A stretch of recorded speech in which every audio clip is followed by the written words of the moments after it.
Olha só, hoje qual que é o tema? É curso de contratos, é isso mesmo. Quando nós falamos de contratos, nós precisamos lembrar as formas de adquirir propriedade no Brasil. Nós temos aí a originária e a derivada. Então, professor, como que eu consigo adquirir propriedade no Brasil? Nós temos duas formas, a originária, a primeira, e a derivada. Em virtude do nosso tempo, a derivada é a forma mais atualizada, é a mais usufruída. Por quê, professor? Porque é a compra e venda, né? É a própria transação imobiliária, são os contratos que vão determinar essas transações imobiliárias. A forma originária, a gente tem o uso capião, que nós vamos estudar, inclusive, nossos temas, entre esses temas, esses próximos temas, nós temos aí o uso capião, que nós vamos estudar com muita qualidade nesse mês aqui de maio, tá? Então não vai perder, porque tem uso capião, vamos falar muito bem da prática do uso capião. Olha que interessante. Quando falamos dos contratos imobiliários, quem pode comprar, quem pode vender? Professor, essa é fácil, hein? O menor não pode comprar, não pode vender. Cuidado, hein? O menor pode comprar sim e também pode vender um imóvel, claro que pode. O menor, ele tem que ter a capacidade suprimida, né? Ou melhor, a incapacidade suprimida, porque capacidade ele não tem, né? Olha que interessante, para os negócios jurídicos não. Quando tem menor no meio, ou seja, ele tem a menos que 16 anos, essa incapacidade tem que ser suprimida através da representação. Ou o pai ou a mãe vai assinar por ele, vai fazer a vez dele. Então, representação, o pai, a mãe ou o representante legal assina pelo menor.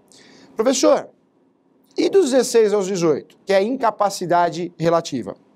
A incapacidade relativa, ela vai ser suprimida também pela assistência, né? Não pela representação, mas sim pela assistência. Então, veja, isso daí é capacidade, é o estudo da capacidade lá do direito civil. Quando falamos de capacidade, você tem que lembrar, hein, para os negócios jurídicos, para as transações imobiliárias, até os 16 anos, o papai, a mamãe ou o representante legal vai assinar pelo menor. Dos 16 aos 18, o menor pode assinar? Pode. Né? O que eu falo assinar é o contrato, a escritura pública, mas vai ter que ser assistido pelo papai, a mamãe ou o representante legal vai assinar com ele. Então essa é uma realidade. Muita gente fala, mas o menor não vai comprar imóvel nunca. Claro que compra, né? O Brasil mudou. A sociedade mudou. Nós temos aí bons clientes, né, no mercado imobiliário que são aí realmente os menores. Por quê, professor? Porque é um cantor, é um jogador de futebol, um cantor de funk que virou moda, né? Realmente esse sujeito tem condições sim de comprar um imóvel, não um imóvel muitas vezes mediano, mas um imóvel de alto padrão. É uma realidade. Então você precisa ter essa noção para não perder esse tipo de cliente, que é realmente uma situação da prática, que acontece no nosso dia a dia. Então, em primeiro lugar, a capacidade tem que ser analisada assim, né? Essa capacidade vai ser analisada através da idade. Ou seja, se tem mais que 16, menos que 18, é incapacidade relativa, vai ocorrer a assistência. O papai e a mamãe vai assinar, assistir mesmo. Vai assinar junto com o filho a escritura pública, a escritura de compra e venda, o contrato particular. Menos que 16, o menor não palpita nada, né? Então ele é absolutamente incapaz. Então o pai, a mãe ou o representante legal vai assinar por ele. Olha que interessante, olha que bacana, hein? Outra situação importante que eu quero falar com você, olha só. Quando nós falamos de contratos, nós temos os contratos típicos e os atípicos. Professor, o que são contratos típicos? Contratos típicos são contratos previstos no Código Civil. São contratos que aparecem lá, o seu título está descrito lá no Código Civil, você acha com facilidade. Já os contratos atípicos são criações doutrinárias. Professor, o que é doutrina? Doutrina é livro, né? Livro. Doutrina é livro. Então, vários autores, a jurisprudência, que são julgados, criaram outros contratos. Nós temos os contratos atípicos, ou seja, criações doutrinárias e jurisprudenciais, e grandes exemplos, né, são os contratos de cessões. Nós temos a cessão de direito possessório e temos a cessão de direitos hereditários. Cessão de direitos possessórios é o contrato que eu vou usufruir toda vez que eu tenho um imóvel irregular, o que eu tenho é posse e eu quero vender a posse. Nome do contrato adequado: contrato ou instrumento particular de cessão de direitos possessórios e afins. Esse é o instrumento adequado.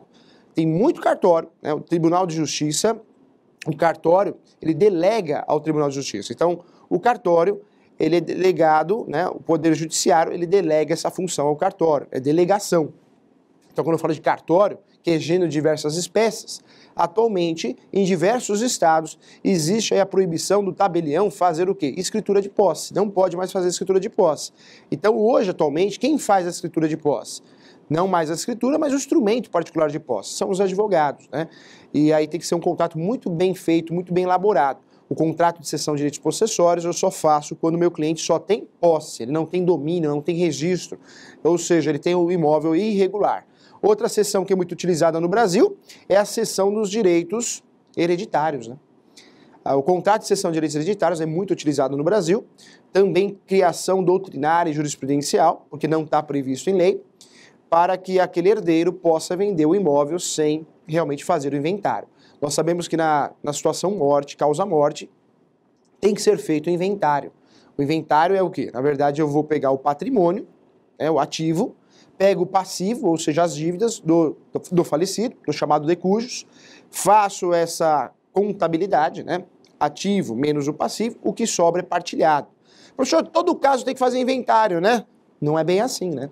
Nós temos diversos exemplos de situações que não há necessidade de fazer inventário, ou seja, se o valor, né, se não existem bens, carro, moto, propriedade, o ideal é fazer uma alvará judicial. Quero lembrar você que seguro de vida também não entra no inventário, hein? Salvo exceções, né? O seguro de vida, na verdade, quem pagou, né, quem contratou, nunca vai receber, só vai receber os beneficiários após o evento morte. Então, o seguro de vida não entra no inventário. Previdência também não, hein? E aí a dúvida também, professor, e o FGTS, né? Eu preciso também mencionar no inventário? Também não. O FGTS você consegue via requerimento administrativo, né? Se você é o dependente cadastrado, você consegue aí liberar esse valor. Se não tem dependente cadastrado, aí através de alvará judicial. Volto nos contratos aqui, olha que interessante. Quando falamos de contratos, nós temos os contratos atípicos, criações doutrinárias e jurisprudenciais. São contratos que eu não vejo na lei, não está lá no Código Civil, mas são contratos utilizados no nosso dia a dia, é uma realidade, hein? São contratos que todo mundo faz todo dia, é verdade. O Brasil, nós temos aí 50% de imóveis irregulares no Brasil. Então, muita gente faz contrato de cessão de direitos possessórios e cessão de direitos hereditários, inclusive para conseguir vender o imóvel. É uma realidade no nosso país, hein? Quando nós falamos de contratos, aí sim nós temos os contratos típicos, ou seja, aqueles previstos no Código Civil. Aparece aí o contrato preliminar. O professor já conversou com você, tem doutrinador que fala que o contrato preliminar é a mesma coisa que o contrato de compromisso, mas o professor defende a prática. O contrato preliminar ele é utilizado só para fechar o negócio. O corretor de imóveis, a imobiliária, o advogado, o ideal é que tenha esse contrato chamado preliminar, facultativo ou pré-contrato, ou ainda minuta contratual, é tudo a mesma coisa. Você escolhe o título que você acha mais bonito, salvo lá na sua área de trabalho, no seu computador. É o contrato só para fechar o negócio. É isso. Professor, e a proposta e o aceite? Muita gente ainda usufrui da proposta e do aceite, né? Que hoje a jurisprudência também entende ser válido, lícito por e-mail. Se eu mando uma proposta, quero comprar a tua casa, eu mando uma proposta para você por e-mail e você dá o ok por e-mail, a jurisprudência, ou seja, a justiça brasileira, os nossos juízes, existe sim o entendimento que o negócio foi pactuado, foi fechado, já gera direito até indenização se alguém desistir. Segundo o Código Civil, o vendedor, ele tem que devolver o quê? O sinal em dobro se ele desistir. O comprador perde o sinal e ele pode ser pactuado também. Esse sinal pode ser pactuado. Pode ser também, essa rescisão pode ser pactuada. Uma multa de 10% sobre o valor total, 20% sobre o valor total, também pode ser pactuado. Nasce o direito, inclusive da comissão do corretor, justamente com isso, com a proposta de aceite que fecha o elo de compra e venda. Mas a jurisprudência moderna, a doutrina, as transações imobiliárias também passam por uma mutação constante, claro, e hoje, atualmente, o ideal não é mais fazer a proposta solta, num e-mail, também solta num papel e o aceite, né? O ideal é fazer um contrato bem feito, chamado contrato preliminar, ou ainda chamado de contrato de minuta contratual, ou também facultativo ou pré-contrato. Por quê? É aquele contratinho simples, que tem 2 folhas no máximo, 2 laudas no máximo, só para fechar o negócio. É isso, só para fechar o negócio. Esse contrato vai ter o quê? O título, né? Contrato preliminar, contrato facultativo, pré-contrato, qualificação das partes, compradores e vendedores. Também vai ter o dia da entrega da posse, da entrega da chave. Quem vai arcar com a escritura pública e certidões. Que dia que vai ser assinado o contrato lá no tabelião da escritura pública. Que dia vai ser levado no cartório de imóveis para o devido registro. Ou seja, é um contratinho que 2 folhas vai resolver. E resolve muito, né? Porque são as principais informações. São as principais informações no fechamento do negócio. Tudo que é bem feito é feito por etapas, hein? A Coca-Cola, quando comprou a Del Valle, ela comprou a Del Valle, mas ocorreram diversos contratos preliminares. Foi no último momento que foi feito o contrato definitivo. Os grandes negócios, não só no setor imobiliário, mas no direito empresarial, acontecem após os contratos preliminares. É uma realidade no nosso país. Professor, mas por quê? Porque isso gera segurança, né? Você vai comprar uma casa, faz um contrato preliminar, coloca uma multa em caso de existência por parte do comprador e do vendedor, a data da entrega da posse, quem vai pagar as escrituras, coloca a informação, inclui a informação, se tiver tributo atrasado, quem vai arcar com isso, ou seja, fica muito bem determinado.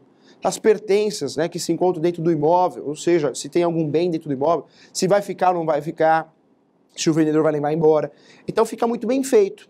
E aí, justamente nesse contrato preliminar, eu coloco a informação, né, incluo essa informação, crio uma cláusula, um tópico, um título, dizendo de quando vai ser feita a escritura pública definitiva, a data inclusive. Volto a falar, hein? Contrato não pode ser omisso, hein? Entendo que muitas vezes nós nunca vamos construir um contrato que vai evitar tudo 100%. Sempre vai ter alguma coisa omissa, mas tem que evitar. Entrega da posse, escritura pública. Nosso professor atendeu um cliente no escritório semana retrasada, que é o meu amigo Wilson, né? Não sei se está nos assistindo, ele acompanha o Questão de Direito. E ele fez um contrato, né? Não sabia, fez um contrato. E nesse contrato, da escritura pública, da entrega da escritura pública, prazo indeterminado. Esse é o maior erro que pode acontecer numa transação imobiliária. Eu compro o seu imóvel e coloco lá, será transferido para você num prazo indeterminado. O que é prazo indeterminado? Meu Deus do céu, tem omissão maior que essa?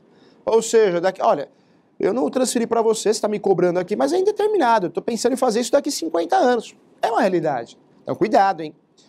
Contrato tem que ficar muito bem claro, especificado, datado. Tem que colocar a data correta. Não posso chutar, né, indeterminado. Não tem nada de determinado. Cuidado com isso, hein? A relação contratual não é igual era no passado. No passado nós tínhamos um princípio, que era o princípio contratual, que vem lá do direito romano, né, também aí utilizado na Grécia, que é o pacta sunt servanda. O pacta sunt servanda é um princípio contratual que o contrato faz lei entre as partes. No passado era absoluto, hein? Hoje não, hoje é relativo. Ou seja, hoje prevalece a dignidade da pessoa humana. Não adianta eu fazer um contrato abusivo, judiando de você, que esse contrato pode ser declarado nulo, o contrato ou as cláusulas contratuais. Então o direito, ele respeita sim, ainda usa o princípio do pacta sunt servanda, porém, né, o direito não é mais, esse princípio não é mais absoluto, mas sim relativo. Ou seja, se for um contrato realmente que causa enriquecimento ilícito ou uma abusividade muito grande, essa cláusula contratual ou o contrato pode ser revisto sim, é uma realidade. Mas nós temos que lembrar que o contrato, né, tem exceções para isso, claro, mas o contrato faz lei entre as partes. Então eu preciso tomar muito cuidado nas cláusulas assinadas, né, que eu vou assinar, o vício que eu vou dar no contrato. Falo cláusulas assinadas porque hoje existe também o ato de você, aquela cláusula mais omissa, né, aquela cláusula mais, um exemplo é a arbitragem. O ideal é você assinar a cláusula mesmo, né? O professor tem um contrato com a arbitragem, onde em caso de litígio será levado para o tribunal arbitral. Para que tenha validade dentro de um contrato, essa cláusula arbitral, o ideal é que eu assine, né, do lado da cláusula. Deu um visto ali, né? Por isso hoje a cláusula também é assinada em algumas situações. Hoje eu posso pactuar não só o tribunal arbitral, o uso da câmara arbitral. Eu posso pactuar num contrato, inclusive, de compra e venda. Eu posso pactuar, inclusive, uma futura audiência de conciliação. É isso mesmo. Você pega uma relação processual, a inicial, a petição inicial, um dos requisitos do novo CPC é você optar pela audiência de conciliação, se é que você quer ou não. Hoje, né, a jurisprudência entende que você pode pactuar isso no contrato. Ou seja, você pode criar uma cláusula no contrato informando que em caso de um futuro litígio não será feita audiência de conciliação. Então você pode pactuar inclusive isso. Então, ocorreu uma mudança? Sim. O contrato não está acima de tudo, desde que tenha uma abusividade. Pode ocorrer a nulidade. Mas, por outro lado, eu posso pactuar muita coisa que no passado eu não poderia. Claro, uma relação de consumo, uma relação que existe uma pessoa mais frágil, aí sim essa cláusula não cai bem, né? Não vai ficar muito bem elaborada no contrato. Mas aquele contrato puramente civil de pessoas, imóveis, né, que sejam imóveis usados, né? Pessoa civil, física para pessoa física, ou seja, uma relação que não tem relação de consumo, eu posso muito bem usar essas cláusulas novas. Quando a gente fala de contrato, então, olha que interessante. Nós temos o contrato que nós falamos aqui, doutrinários jurisprudenciais, as seções, Posse é posse, quando o imóvel está irregular. Direitos hereditários envolve direito de herança. Eu posso usufruir do contrato de cessão de direitos hereditários toda vez que eu não tenha condições de fazer o inventário. Ou existe o inventário, mas está no meio do caminho. Ou ainda foi feito o inventário, mas eu não tenho condições financeiras para registrar o formal de partilha. Então pode ser feito através realmente da cessão de direitos hereditários. Quando eu falo desses dois contratos, são contratos importantes, hein? Utilizados na prática com constância. O professor parou no contrato preliminar, hein? Professor, o que é o contrato preliminar? É aquele contrato só para fechar o negócio, só para amarrar o negócio. Corretor de imóveis bom, imobiliária boa, não usa mais proposta e aceite, hein? Você deve usar o contrato preliminar, 3 folhas, um contrato mais bem feito, mais bem elaborado, protege mais o seu cliente e a você mesmo. É uma realidade. O contrato preliminar tem que ser usado. Eu uso o contrato preliminar e uma certeza eu tenho. Sempre vai ser feito um contrato posterior a ele. Pode ser o compra e venda, ou seja, pagamento à vista, através de escritura pública, uma vez que o Código Civil esclarece que todo imóvel acima de 30 salários mínimos, para que eu consiga o devido registro no cartório de imóveis, tem que ser feito através de escritura pública. Quando eu faço um contrato imobiliário, um pré-contrato, eu já menciono nesse pré-contrato que o contrato posterior será feito através de escritura pública, pois o pagamento é à vista, para cumprir o devido requisito do Código Civil e conseguir a efetividade do registro. Eu só consigo registrar no nosso país o contrato, público para efeitos de registro, toda vez que o imóvel tem um valor acima de 30 salários mínimos. Professor, como assim? Olha só, se o imóvel, o valor do imóvel é maior que 30 salários mínimos, e cá entre nós, hoje em dia no Brasil é difícil encontrar um imóvel cujo valor seja menor de 30 salários mínimos. Na verdade, nós estamos falando aí de um imóvel que não acha, né? Nem terreno está achando, na verdade é essa, no Brasil todo, né? Então, a maioria dos imóveis no Brasil, as transações ocorrem acima de 30 salários mínimos. E tem que ser feita através de escritura pública, não de particular, senão eu não consigo registrar. O registro é efetivação do domínio, né? Tem muita gente que confunde até hoje, acha que escritura pública e registro é a mesma coisa. Não é não, hein? Quando o cliente chega no escritório, ele chega lá e fala, olha, doutor, eu estou aqui com o registro do imóvel. Eu vou olhar a escritura pública. Eu falo, cadê o registro? Cadê a matrícula? Ah, não tem. É sinal que o imóvel está o quê? Irregular. Por que irregular? Porque não tem escritura pública, mas não tem o registro. E o imóvel regular é o que tem registro no cartório de imóveis. O nome do vendedor, né, tem que aparecer na matrícula de imóveis ou na transcrição. Isso é um imóvel regular de verdade, tá? Olha só que interessante, nós temos também esse contrato, né, que é feito, né, esse preliminar. Posterior, eu vou optar, pode ser o compra e venda. Guarde, compra e venda é pagamento à vista, hein? O ideal é que seja feito através da escritura pública. Mas nós temos também o compromisso e promessa, hein? Alguns juristas defendem que o compromisso e promessa é a mesma coisa. Humilde opinião do professor, não é. Quem atua no mercado imobiliário sabe disso. Promessa é um contrato, é uma expectativa de direito. A construtora tem que vender imóvel na planta através de promessa. Vai construir ainda, é uma promessa. O compromisso, o imóvel já é palpável, eu já consigo enxergar, eu já consigo ver, já consigo tocar. Normalmente é o imóvel usado. Então são contratos diferentes, hein? Tem doutrinador que acha que é a mesma coisa. E entendo, humildemente está no livro do professor, que não. O contrato de compromisso de compra e venda é um contrato que é feito para o imóvel palpável, usado, né? Tem dívida no meio, normalmente, às vezes não tem. Eu posso fazer um compromisso de compra e venda porque eu tenho 200 mil reais, te dei 200 mil reais, falta 150, eu vou te pagar, parcelado direto para você. Ou ainda, eu posso fazer um compromisso de compra e venda, o imóvel já existe, eu te dei 200 mil reais, após a transmissão, após assinar a escritura pública e o devido registro, eu pago você o resto. Continua sendo compromisso. A promessa é o contrato que eu vou usufruir quando eu compro algo que vai ser construído, talvez na planta, né? Normalmente na planta. Então não dá para falar que é a mesma coisa. São contratos diferentes. Compra e venda à vista. Olha como esses 3 contratos se parecem, mas não é a mesma coisa, hein? Olha que interessante, ó, o compromisso, eu devo fazer a averbação. Quando eu compro através de compromisso, compra e venda, o ideal é que eu faça a averbação. É isso mesmo. Que eu faça a averbação desse contrato para gerar uma expectativa de direito real, segundo a jurisprudência, segundo o nosso Código Civil. Eu posso usufruir de uma ação que chama ação de adjudicação compulsória toda vez que o vendedor se negar a transmitir para mim, sendo que eu fiz a quitação, ou seja, que eu quitei o contrato, eu paguei o imóvel, né? Aí vem uma dúvida. Professor, só pode fazer a adjudicação compulsória quando o imóvel está averbado. Não é verdade, tem até súmula para isso. Nós tratamos isso, inclusive, na última aula. Eu posso sim fazer a ação de adjudicação compulsória, mesmo sendo que o compromisso não esteja devidamente averbado, tá? É uma realidade. Então, isso daí é um boato, uma lenda jurídica. Então, olha só que interessante. Nós temos aí os contratos atípicos, as cessões, cessão de direito possessório, cessão de direitos hereditários, e nós temos os contratos típicos. E aí vem o contrato preliminar, muita gente confunde com o compromisso, mas o preliminar é para isso, é para fechar o negócio. Normalmente uma transação imobiliária envolve um contrato preliminar e depois o contrato principal. Nada impede que possam ser feitos vários contratos preliminares. Isso acontece muito no meio rural. O professor está participando de uma transação rural, de uma grande fazenda.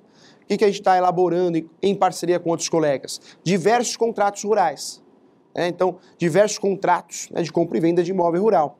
São contratos preliminares. Por quê? Porque depois que conseguir fazer o levantamento da área, topografia, georreferencial, aí sim nós vamos fazer o contrato principal e verificar a possibilidade de fazer escritura pública se a gente conseguir regularizar a área antes disso. Então, tudo que é feito por etapa é muito mais bem feito, não é verdade? Então, quem assiste Questão de Direito hoje, hein, não vai sair com dúvida mais, hein? Não erra mais contrato.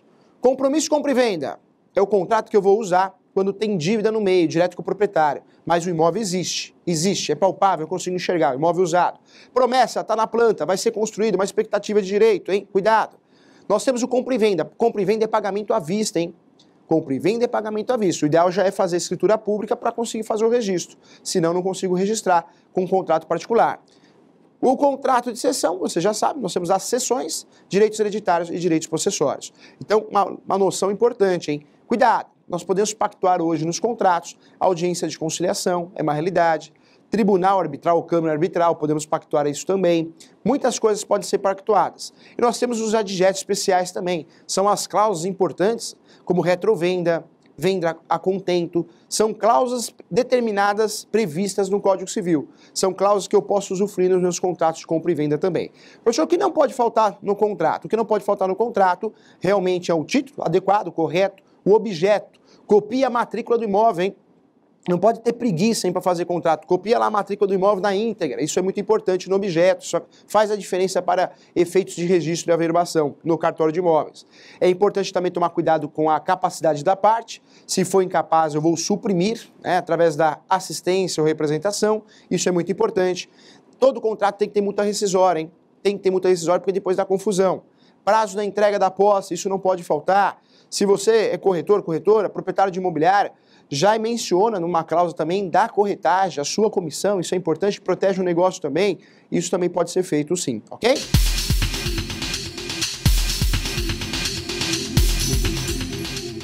Como proceder em caso de vendas de imóveis para estrangeiros? Eu quero vender o imóvel para estrangeiro. Como que eu vou proceder? O direito brasileiro, o Código Civil, como que ele classifica isso? Os imóveis brasileiros, ou seja, os imóveis situados no Brasil, eles vão respeitar as regras brasileiras. Então, na verdade, a compra e venda no Brasil respeita a regra brasileira. Então, o estrangeiro pode comprar um imóvel? Pode comprar um imóvel, mas ele vai ter que respeitar as regras brasileiras, ele vai ter que fazer a escritura pública e o registro no cartório de imóveis. Para isso, ele tem que estar regular no Brasil, né? Então, ele vai ter que tirar lá o RG, de estrangeiro, ele vai ter que fazer isso lá na Polícia Federal, ele consegue fazer com facilidade. Se ele está regular, regularizou a situação, ele consegue comprar com muita facilidade no Brasil, tá bom? Legal, bacana. Queria saber mais sobre a venda de imóveis. Necessitam de inventário. O imóvel que necessita de inventário, o ideal, o correto é fazer o inventário e depois vender o imóvel. Isso é o ideal porque o imóvel está regular. Após a partilha de bens, é feito o devido registro e cada herdeiro tem a sua parte. Esse imóvel é regular, isso é o mundo ideal. Quando o imóvel está irregular, como que eu faço a compra e venda de um imóvel irregular, se tratando aí de direitos de sucessões? É através da cessão de direitos hereditários, que tem várias regras importantes, nós vamos tratar num programa específico isso, hein? Tem que ser feito através de escritura pública e caso você esteja vendendo, você um herdeiro esteja vendendo a sua parte, precisa da anuência dos outros herdeiros, senão isso vai ser um ato nulo, hein? Então, direitos hereditários não é brincadeira, precisa tomar muito cuidado, precisa contratar um advogado especializado, hein? Eu defendo sempre a especialização, quem faz tudo não faz nada. Nosso escritório, por exemplo, só faz imobiliário e família, só, não faz outra coisa. Por quê, professor? Porque você conhece daquele assunto. Então, quem faz tudo, o risco de errar é muito grande, o corretor tem que especializar também. Oriento e acho importante o corretor especializar. Sou corretor de imóveis comerciais, sou corretor de imóveis residenciais, mas o especialista, ele é bem visto, ele é mais respeitado, tá bom? Um abraço, professor Júlio, sucesso, paz, amor na sua vida, que você conquiste todos os seus sonhos. Tchau!